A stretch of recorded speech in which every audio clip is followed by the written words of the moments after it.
ہم آج یہاں اس لیے جمع ہوئے ہیں کہ مولانا حسین احمد مدنی مرحوم کے انتقال پر اپنا دلی غم و افسوس ظاہر کریں۔ مولانا مرحوم نے ملک کی جو شاندار خدمتیں کی ہیں ان کی بڑی قدر و قیمت ہے، اور وہ اس درجہ شاندار ہیں کہ ہم انہیں فراموش نہیں کر سکتے۔ ابھی ان کی عمر بہت چھوٹی تھی کہ ان کے والد اپنے وطن فیض آباد کو چھوڑ کر حجاز چلے گئے اس خیال سے کہ اپنی زندگی کے آخری دن مدینہ منورہ میں بسر کریں۔ یہ بھی ان کے ساتھ چلے گئے۔ جو لوگ حجاز چلے جاتے ہیں ان میں اکثر ایسے ہوتے ہیں کہ جو اپنے گزارے کے لیے وہاں کے جو کچھ اوقاف ہیں اس پر اعتماد کرتے ہیں، لیکن ان کے خاندان نے ایسا نہیں کیا۔ انہوں نے وہاں مدینے میں بساتی کی ایک دکان کر لی تھی، اور اس سے جو آمدنی ہوتی تھی اس سے اپنے خاندان کا گزارا چلاتے تھے۔ اسی حالت میں انہوں نے تعلیم حاصل کی، تعلیم کے سلسلے میں ہندوستان آئے، پھر یہاں سے واپس مدینہ منورہ گئے اور وہاں پڑھنے پڑھانے میں مشغول رہے، لیکن اس وقت تک سیاست سے ان کا کوئی تعلق نہ تھا، پڑھنے پڑھانے میں تھے۔ سن 1916 میں جب مولانا محمود الحسن دیوبندی مرحوم حجاز گئے تو یہ وہ زمانہ تھا کہ آپ لوگوں کو یاد ہوگا کہ شریف مکہ برٹش گورنمنٹ سے مل کر بغاوت کا انتظام کر رہا تھا۔ چنانچہ ان کی موجودگی میں شریف نے بغاوت کا جھنڈا بلند کیا۔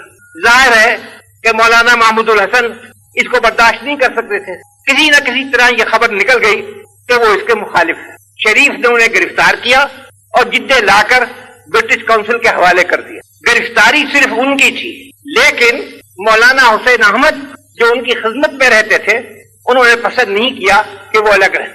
انہوں نے بھی اپنے کو پیش کیا، چنانچہ ان کو مالٹا میں لا کر رکھا گیا۔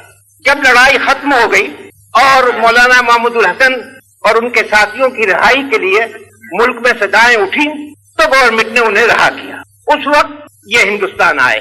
کچھ دنوں کے بعد کلکتے کی جامع مسجد میں نے ایک مدرسہ جاری کیا تھا تاکہ نان کوآپریشن کے سلسلے میں جن طالب علموں نے مدرسہ کالج کو چھوڑا تھا ان کی تعلیم کا انتظام ہو۔ وہاں ان کو مدرس اول مقرر کیا گیا، وہاں کام کرتے رہے، لیکن سیاسی جلسوں میں بھی شریک ہوتے تھے، مگر زیادہ انہوں نے ایکٹیو پارٹ اس وقت نہیں لیا۔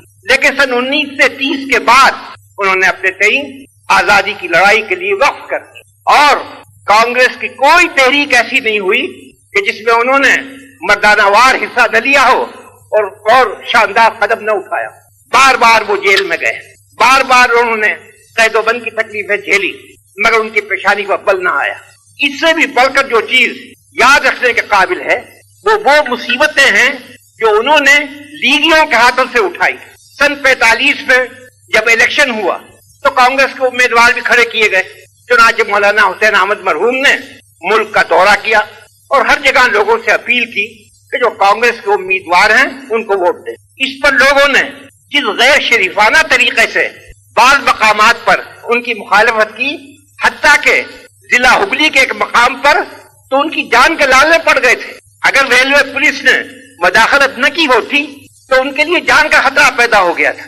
آپ کو یاد ہوگا کہ اس زمانے میں لیگیوں نے یہ کیا تھا کہ عوام کو دھوکہ دے کر مذہبی پاگل پن اجاگر کیا جائے، اور جاہلوں میں جب مذہبی پاگل پن پیدا ہو جائے تب اس کی کوئی حد نہیں ہوتی۔ ان کو مقابلہ کرنا پڑا، لیکن یہ اپنی جگہ پہاڑ کی طرح قائم رہے، ایک منٹ کے لیے ان کی استقامت میں تزلزل نہیں۔ پھر اس کے بعد یو پی کا انہوں نے دورہ کیا، وہاں بھی بعض مقامات میں پتھر پھینکے گئے، لیکن وہ اسی طرح اپنی جگہ قائم رہے، اور جو انہوں نے روش اختیار کر لی تھی اور جس کو وہ اپنا ایمان سمجھتے تھے اس پر برابر قائم رہے، اور آخر میں دنیا سے گئے تو اسی یقین اسی استقامت کے ساتھ گئے۔ ان کی ذات بہت مغتنم تھی، ان کا انتقال ایک قومی نقصان ہے، اور مجھے یقین ہے کہ آپ سب لوگوں کے دل میرے ساتھ ہوں گے جب میں یہ کہتا ہوں کہ ہم ان کی